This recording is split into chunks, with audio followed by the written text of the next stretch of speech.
ইয়েমেনের 3টি বন্দর ও একটি বিদ্যুৎ কেন্দ্রে হুতি লক্ষ্যবস্তুতে হামলা চালিয়েছে ইসরায়েল। আজ সোমবার ভোরে ইসরায়েলি সেনাবাহিনী এ তথ্য জানিয়েছে। এ হামলায় তাৎক্ষণিক কোনো হতাহতের খবর পাওয়া যায়নি। প্রায় 1 মাস পর ইয়েমেনে হামলা চালালো ইসরায়েল। দেশটির সেনাবাহিনী বলেছে, হোসাইন, রাস ইসা ও সাফিল বন্দর এবং রাজকান্তিক বিদ্যুৎ কেন্দ্রে হামলা চালানো হয়েছে, কারণ হুতিরা বরাবর ইসরায়েলের উপর আক্রমণ করেছিল।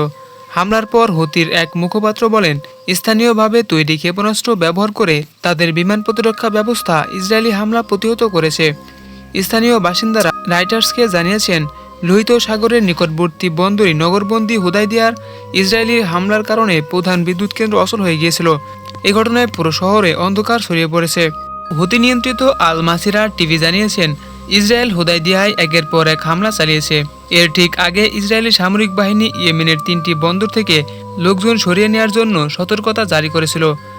ইসরায়েলি সেনাবাহিনী জানায়, ইয়েমেনের রাস ইসা বন্দরে গ্যালাক্সি ডিলার নামে একটি জাহাজেও হামলা চালানো হয়েছে।